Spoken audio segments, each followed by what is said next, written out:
All right. So since I've beaten Crisis Core Final Fantasy VII Reunion, I have been wondering a few things. And I've already had my reserves prior in thinking that certain things were definitely going to affect the future titles. Obviously, Rebirth, especially just looking at how Remake ended with Zack being alive. And I thought that this was the opportunity where we would have seen something change of, some great significance in Reunion, but we didn't. But this video, apparently, there's a theory that might line up with what some of the things I've already thought of, or maybe there's some things that I didn't think of quite yet. So let's get into it. What's going on, everyone? It's your boy Uch back again once again with a reaction. This time around, I haven't done this in quite a bit as far as like reacting to other people's theories, but it has been something that I have done in the past with other content, like on my main channel for anime and whatnot. But this time around, and when it comes down to video games, it's something that is actually very intriguing. And now that I actually think about it, I'm gonna take back what I just said, because I definitely was doing reactions to Pokemon theories way back. So here we are with Final Fantasy VII. Now this video is called "What Will Happen to Zack in Final Fantasy VII Rebirth: The Deepground Zack Theory." So again, this is obviously not my own, but like I haven't watched this yet because I wanted to keep my reaction very like on the spot, as far as like, we all experiencing this at the same time in case you guys have not seen or heard of this. But this comes from Subtext. This is where the channel comes from. So I'll put a link in the description so that y'all can watch it for yourselves after you're done watching this. And yeah, let's just get right into it. Now, I should also probably say that the reason why I even like found this is because my boy Sweet Johnny Cage put me on. And if he was sharing it with me and he reacted a certain way, then that means that we're into some shit right now. Okay, so, and also quick plug, go and check us out on RECAST. That's a Final Fantasy VII little mini podcast that we started, hyping up Reunion and subsequently all this Final Fantasy VII Remake universe. Check that out, and let's get in with this. Holy shit, we just got some big news about the Final Fantasy VII Remake series. The biggest being that it will officially be a trilogy of games. That is what I've been wanting since 2020, with part 2 specifically ending at this insane cliffhanger. And while I didn't really show that spoiler, it is time to drop a spoiler warning. You should only watch this video if you've played through the original Final Fantasy VII, but it helps to have some knowledge of the FF7 compilation. So for full transparency, I haven't even beaten the original 7. That's on me, but I do plan on doing it very soon. But I have played past the point where Remake stops, with what they adapted. But there's a lot of theories. I'm calling it a requel, just to put that out there in case you've never seen or heard any of my previous discussions about this. But I'm totally okay with spoilers, obviously, because the game is like over 20 years old. And I do know a lot of big plot points concerning one particular character. So yeah, let's keep going. Especially Crisis Core. Now that we have the OG fans left, let's get into it. In this video, I'm going to present a theory about how Zack will be used in FF7 Rebirth that might seem a little strange. In fact, I assume some of you might find it disappointing. But I have good reason to believe that this is a very plausible journey for Zack in part 2, and one that I can almost guarantee you haven't seen anywhere else. Especially because I live in theory holes and I haven't seen it myself. As someone who watches entirely too many videos about what's happening in the FF7 Remake series, I've noticed that it seems to be a foregone conclusion that Zack will play not just a big role in the story, but a big role in the main party's journey through Rebirth. The primary issue with almost all the theories I've heard so far is that they seem to be wanting to fit some overarching desire. For example, have Zack help Aerith, or team up with Cloud, or take over the party when Cloud becomes lost in the livestream. And that makes sense. After all, why bring Zack back into the mix if not to use him in some way that satisfies us as fans? But all of the theories I've seen so far don't answer two big questions. Number one, what is the impact of Zack on the main conflict between Cloud and Sephiroth? Right. Number two, what would motivate Zack to end up on the same path as the main party, creating the opportunity for him to impact their journey? So really quick to even answer that, right? Because like I just want to say that the fact that Zack is a key, he's always been a key player, right? Because when you think about Final Fantasy VII overall, he was the first main character, and this is a fact, okay? There's no argument, okay? Before Cloud, and I know Cloud is like the poster boy of 7, and I love Cloud. I'm not trying to like knock him or anything like that, but Zack is and always will be the first main character. Done. It starts with his story for the most part. You know, I'm not, talking about, before Crisis or anything like that. But as far as this is concerned, yeah, like I want to know. I don't even know if I don't really think it has anything to do with like I don't even know if Zack realizes like what's going on either. So let's keep going. Before we dive deep into either question, you need to do some level setting on one thing. As you've seen, I haven't asked a question, what will merge Zack's timeline with Cloud's timeline? Right. There's a reason. As of about a year ago, I was convinced that there were two timelines, and looked at anyone who believed that there was only one timeline like they had two heads. It was not only my own interpretation of the ending of part 1, but it was the predominant interpretation spread. What the fuck? Holy shit. They got, whoever made this is godlike. That actually, this looks crazy. We got a freaking MCU Final Fantasy timeline, son. Oh, look at this. That's crazy. Across the internet, especially after Maximilian Dude appeared on spoiler mode with Easy Allies, made a convincing case for two timelines. Well, listen, I'm not gonna lie, like I'm gonna hold my opinion and theory as well right now, just because like based on what we've seen so far, there's no way that there's at least not a multiverse going on, meaning that there's two different sides of a story that we are seeing in real time. Like as in, if you're an OG, I'm like partially an OG, right? Because I'm not gonna like pretend like I am this like, I played it in 97. No, I was 4 years old in 97. Okay, I could barely read at 4. I don't even know if I could read at 4 years old, right? I'm keeping it 100. I got onto Final Fantasy, like I said, I got onto 7 late in the game, like when I was in like high school, and I never beat it, right? But I did, like I said, I made sure that after all these years that have since passed, I've at least played up to the point a big death happens, right? We all know what I'm talking about. However, which obviously I've seen, or like I have seen enough.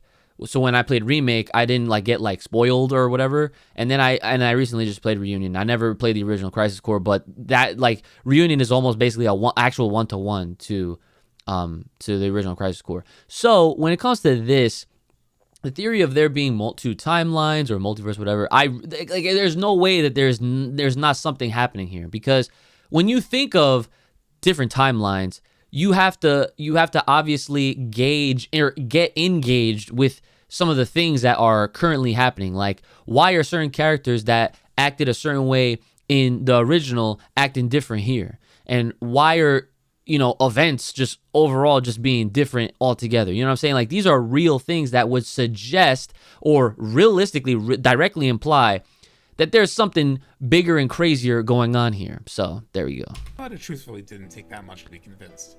All it took was the existence of a different version of Stamp the Dog to convince us all. Yep, Johnny said there that. was more than one timeline. After all, the version of Stamp we see throughout the game is a beagle, and the version of Stamp that appears when Zack survives is a terrier. That is practically Multiverse 101. There you go. Multiverse, boom, see? World equal different timelines. But after digging into more lore videos and discussions, I've become convinced that there is only one timeline. I'm gonna have to disagree on that one, but we'll keep going.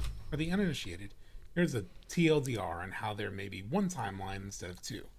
There are much longer dives into the new Reunion Final Fantasy VII Remake solved. Okay, so this is damn. All right, well, we're not reacting to that right now. That's 2 hours. That's almost 3 hours. But yo, good stuff on that. Damn, that got a lot of views too. Good shit. That's awesome. This topic, and I suggest watching them, but I don't think either of us have 2.5 hours now. No, we don't. Here's the gist. Can confirm. Take yourself back to the end of the highway at the end of chapter 18.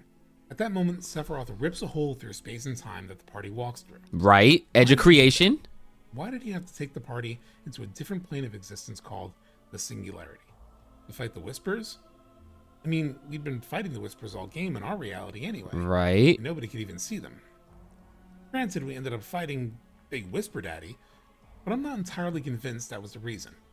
Instead, it was to remove our characters from the one and only timeline and have them defeat the Whisper God, so that when we left the Singularity and returned to the world, we didn't return to our timeline as we left it. Instead, when we defeated the Whispers of Fate, we did all of their interventions in the past, present, and future, meaning the one and only timeline was rewritten or remade. Okay, but that right there also proves that there's multiple timelines. You know, like, I mean, I'm gonna let him finish, obviously, because we're like not even a fifth, right? A little bit, you know, like we're like a fourth of the way into this video. But like that is literally how multiverses work. Like the second you're starting to alter things and you're changing things up, you're creating another timeline. Like, listen, man, I'm not a fucking time patroller or the TVA or anything like that. But that's how it works, okay? Like, that's how you can make sense of it. But all right, I'll keep hearing.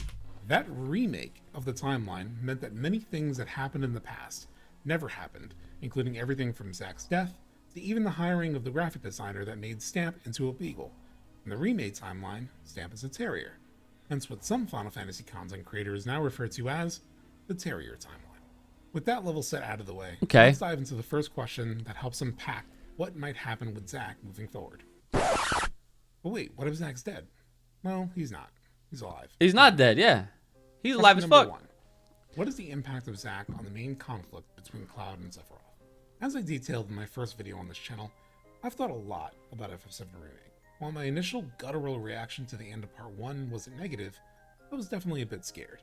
I wasn't scared of the remake series changing things, I was afraid of them breaking the story, and the thing that made that most likely was the survival of Zack. The reason his survival threatens to break the story is because the foundational element of Final Fantasy VII's narrative is that the hero is an unreliable narrator, and his mistaken memory is used and exploited by the villain so much that our once cocksure hero believes himself to be nothing more than a weak, mind-controlled puppet that literally begs the person he believes is his creator to give him a number, to make him nothing more than a failed experiment. Because of his fractured mind, he ends up fully serving and helping Sephiroth enact his ultimate plan of summoning Meteor. If Zack were to meet Cloud in the party early in the story, or if Cloud were to remember the truth about who Zack is before the live stream sequence with Tifa, Cloud's mind would no longer be susceptible to Sephiroth's control, because Sephiroth only takes hold of Cloud once he has Cloud doubting who he is in the Whirlwind Maze. For those who don't remember, that's when Sephiroth creates an illusion, where he shows Cloud and Tifa the true version of the Nibelheim flashback, and successfully convinces Cloud to second-guess his own memories. Now, is it possible? Yeah, you know what's funny? I just want to put this out. Like, yo, Cloud out here thinking like he's actually first class, and he's not actually first class. That blew my mind. But possible that Sephiroth has a completely different plan now? Certainly. That's probably why the most recent trailer asked the question, what is Sephiroth's endgame? But if Sephiroth's plan isn't to puppeteer Cloud once again, then why did Part 1 fixate on Cloud's broken mind so many times? In fact, it's arguably an even greater part of the Midgar story in Remake, considering how much Sephiroth has inserted himself into the first part of the game. Let's take a look at what FF7 Remake's co-director said in a recent interview. Question. Fans who played the original FF7 were very surprised to see Sephiroth appear so early in the game right? On Cloud. Why did the team decide to add Sephiroth into the story so early? Is it a way of showing us Cloud's vulnerable side early on? Answer. There was the intention to show the effect that a most likely imagined Sephiroth had on Cloud's mind at an early stage, but his earlier appearance was also because his existence had a massive influence on the world of Remake itself. This implies that Sephiroth appearing through Part 1 is an intentionally different action taken by Sephiroth than in the original game. Which means that there's another timeline. At least. Something. Multiverse. Whatever. He's not just messing with Cloud earlier in the story because we needed to see Sephiroth in Part 1. He's showing up earlier for a reason. I'm right. Sure there are some of you thinking, but didn't the Rebirth trailer already include a line of dialogue that proves Cloud remembers Zack? Kind of. But you will notice that he's simply remembering that he and Zack were in some location together. He's still not sure who he is or what happened to him. There isn't evidence yet that he wholly remembers Zack. So having established that Cloud fully remembering who Zack is would fundamentally break the connection and conflict between Cloud and Sephiroth, brings me to my next question. Okay, hold on. What would motivate Zack to end up on the same path as the main part? Question number 2.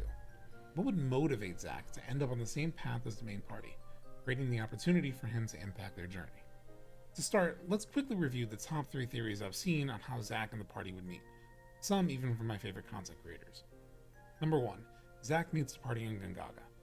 There's certainly some logic here, since he could conceivably go to his hometown after being unable to find Aerith in Midgar. Of the 3 theories, this is, logistically, the most likely way they could cross paths.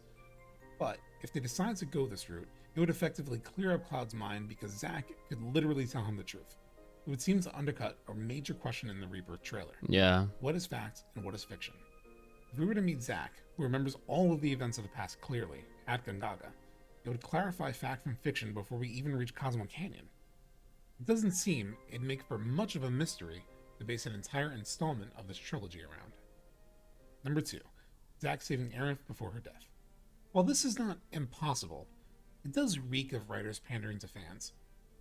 That is so true. And one thing that I have said in the recast is that I feel like if Zack actually plays like a major role in Rebirth, especially to the point where he's like a part of the party and like outside of like doing like missions as just Zack or whatever, I feel like there's gonna be a point where the game is gonna present you with a choice, whether you kill Aerith or you kill Zack, because I feel like ultimately that's what's going to happen, is that in order to have this balance, like one of them's gonna have to die.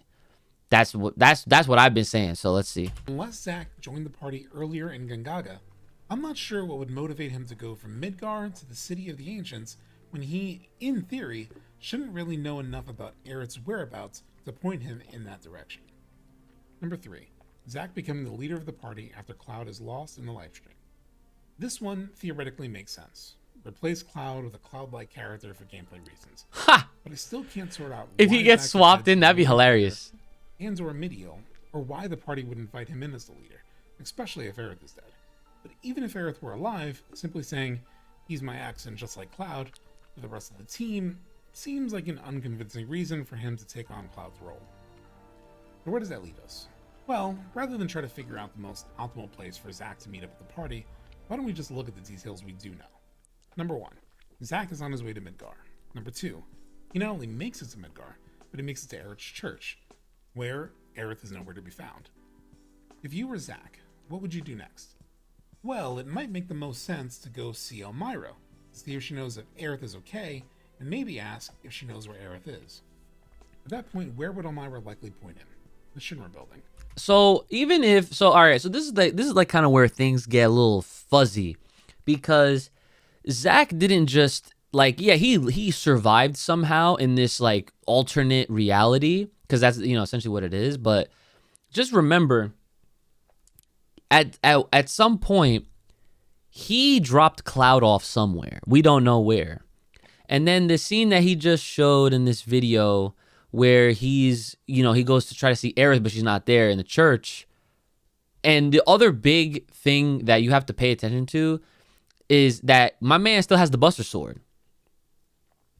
And obviously, all throughout Remake, Cloud has had the Buster Sword. So, like, that's why it's like, I'm not, like, I'm hearing what he's saying, right? But, like, I cannot believe that this is just the same timeline. It's not. It can't be. Because we still need to know where the fuck Zack is even at. And if at any point did he give the Buster Sword to Cloud later on, and now he's just rocking with some other sword now that we haven't seen him in real time. Because, like, what happened to Zack is still what we were trying to figure out. Where, as far as Elmira knows, Aerith is captured. She would have last spoken to Cloud and crew before they went to rescue Aerith, but wouldn't have heard anything about what happened, so naturally, Zack would follow that lead. The reason this is particularly interesting is because of the existence of the Yuffie DLC itself. As much as I love the DLC, there is an interesting fact about it that has bugged me for a while. Shortly after its reveal, Tetsuya Nomura clarified in an interview with Famitsu that they didn't originally plan to release downloadable content for FF7 Remake.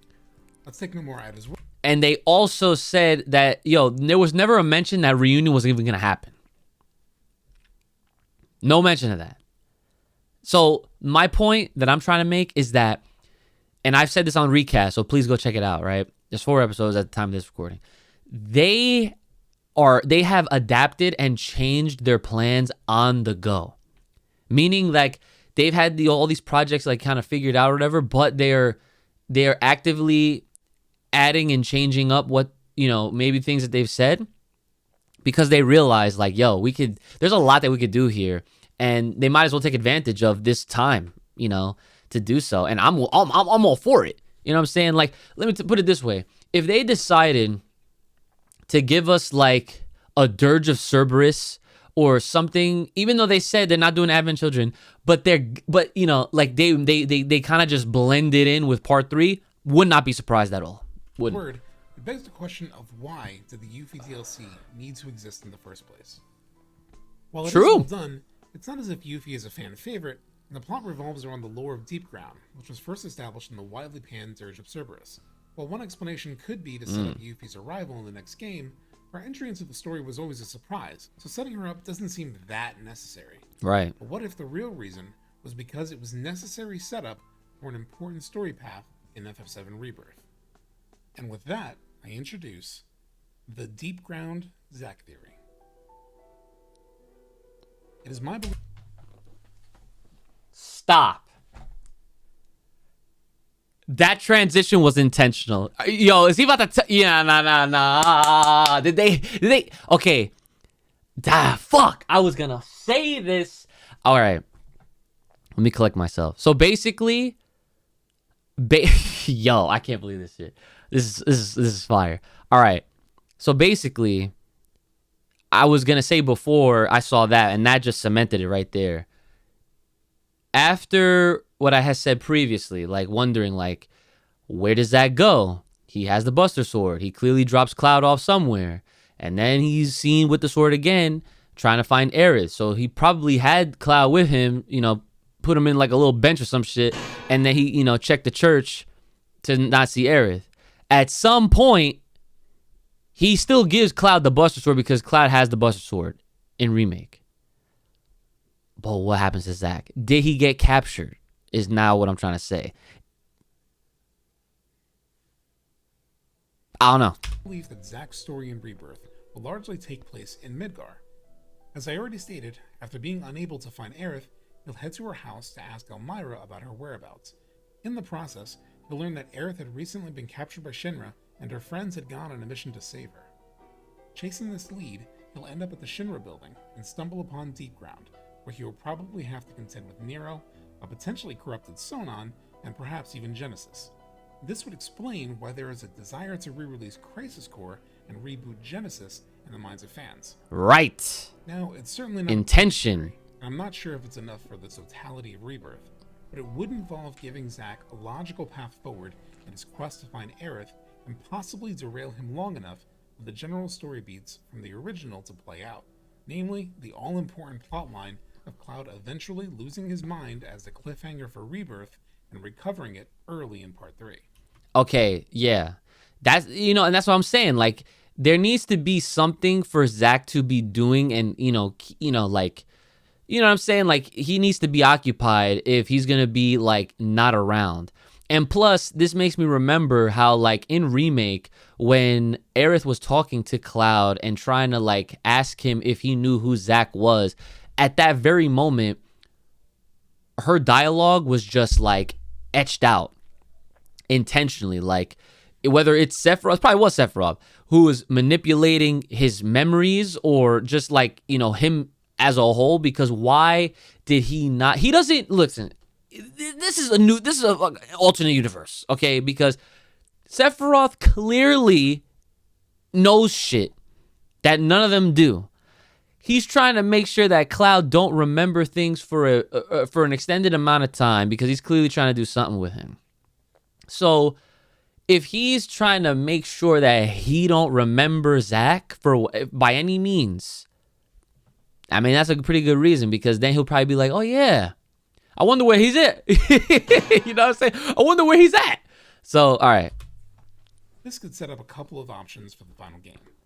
If Zack is still waylaid in Midgar, he could end up running into the party during their return visit to the city, toward the end of the story. Doing so could even result in a bit of a mind break for Cloud, even after his memories have been restored. In his mind, he would believe that Zack is dead, but suddenly be confronted with Zack in person, alive. That could provide another bit of internal crisis that could yield some more drama.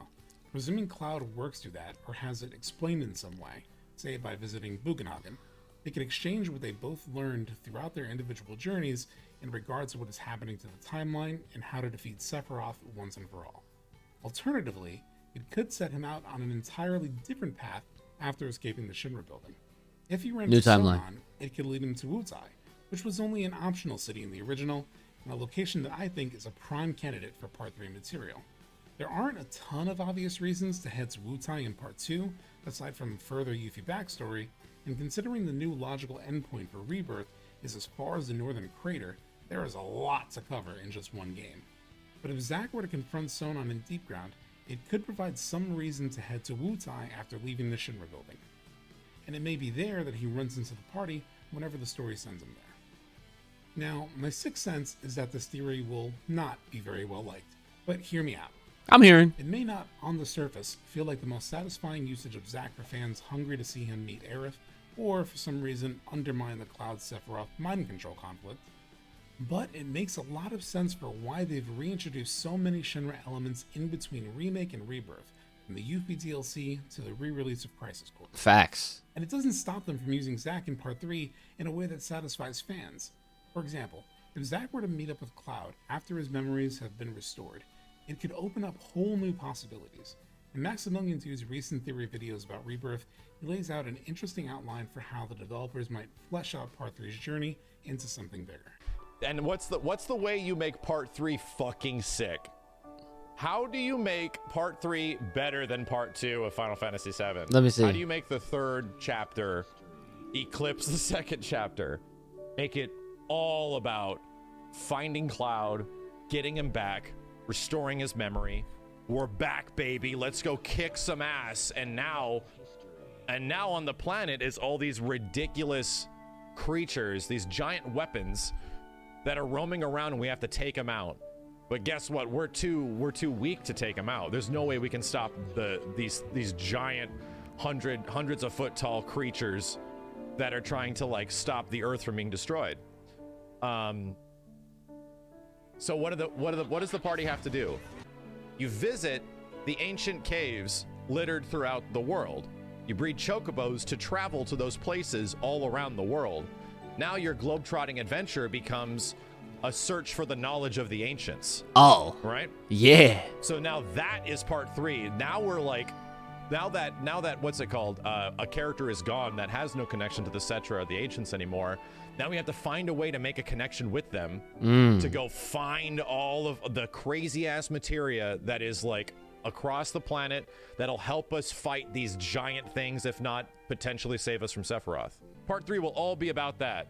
That would be that's how fire. you expand like a Part 3 to make it something way more than what, you know, Disc 3 was in FF7 original. Nah, that's good. Super unique. I like that. Shout outs to Max. Shout outs to Max. All right. It could open the door for him doing things like leading a second party in those epic kaiju fights. Or perhaps Zack and Cloud could lead different expeditions to discover ancient knowledge. This is where things could really get interesting. What if, as they go on this search for the knowledge of the ancients, they discover a way to revive Aerith? That's what I was just gonna fucking say that. Oh my god. Okay, good shit, good shit. Great minds. I am of the opinion that Aerith needs to die, because her death is, as Max once called it, the emotional resonance of Final Fantasy VII. But I am open to Part 3 blowing open all new possibilities for the ending, including her revival. And let's not forget, her revival has been one of those, it's not even a theory, it's just been a thing. Like, ever since the original game, people have thought that there was a way to actually protect her, in the sense that she could stay alive. And it's never, and that was not true. Now they have that opportunity to at least maybe explore that and really make this whole experience very different from the original. Like, look, I've been all for everything that they've been doing, because I feel like doing remakes in this kind of way is actually like probably like one of the better ways of doing remakes, because it's not just like, you know, a remaster, right? Because a remaster is essentially what Crisis Core was for Reunion. That shit is basically exactly like how the original was, with minor changes. Like, they didn't have the bosom line, right? That's the first thing that I thought of, because I was like, yo, I wonder if they actually say this in Reunion. They didn't. They changed that line altogether. With some other little things here and there, but I digress. Like, having you know, a remake done in this way, where we're getting like, it's like think of like how like a song that you like, right? And the song could be as old as ever or not, and then at some point it's so good and it's so popular or whatever, like it gets a remix. And what makes a great remix? It's when when the original song is basically like its integrity is kept, but then there's all these new elements and these new notes and these new everything that really makes it stand out, and it's different from the original, but it's of course still the same song. But you see what I mean? Like, that's the, in my opinion, that's the best way to do it. So, you know, revisiting that, you know, that idea of keeping her alive is something that is not new. This is something that has since existed since the original game. I've heard so many stories and people telling me about their crazy story about how, like, they, you know, you would read in forums online, like, oh yeah, you got to get the Japanese version, you got to do this and do that, and nah, it was all fake. People was hustling and and steering people the wrong way back in the day, and taking advantage of people like that. But that's clearly that has been something that has been on the minds of many fans, and like, this is very exciting. And I'm like, no matter what, even if there is no way of keeping her alive, it's not gonna, like, you know, sway me. If, like, it's not gonna make or break my experience, because I think all of this it has been fantastic. I've been loving it ever since. But again, that's a very real idea that we could see happen. So while I think Zack will definitely end up meeting the main party at some point, I believe it would be likely to be in part 3 after Cloud has gone through his mind journey. In the meantime, Zack could be used to unpack more secrets about Shinra and the lore of the world. True. A journey that will ultimately result in him meeting the party and impacting the story's endgame in a way that pays off why they went through so much trouble to defeat the, well, Ghost of Christmas Future.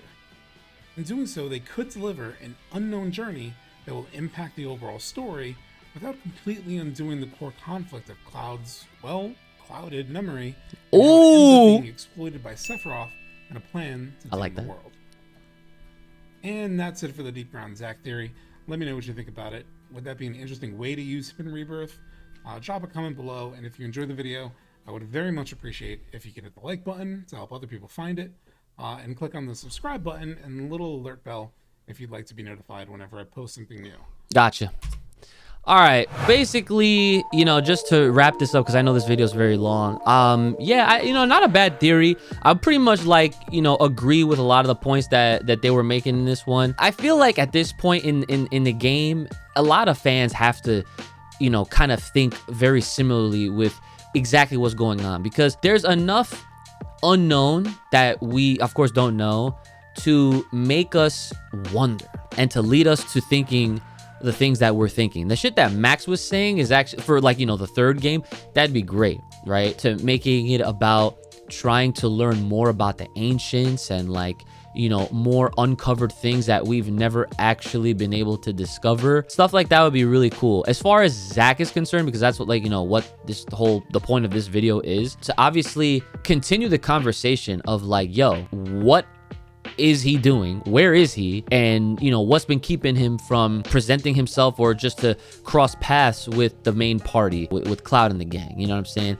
And the fact that Aerith, let's not forget this, the fact that Aerith, she's connected with the earth, so she just knows things. Like, when Zack died in the original, she felt that. Clearly, after they defeated Sephiroth at the end of part 1, she felt something. She was like, yo. And of course, she didn't say nothing because, you know, like, for whatever reason, she's trying to keep quiet. But whatever she knows, she showed to Red 13.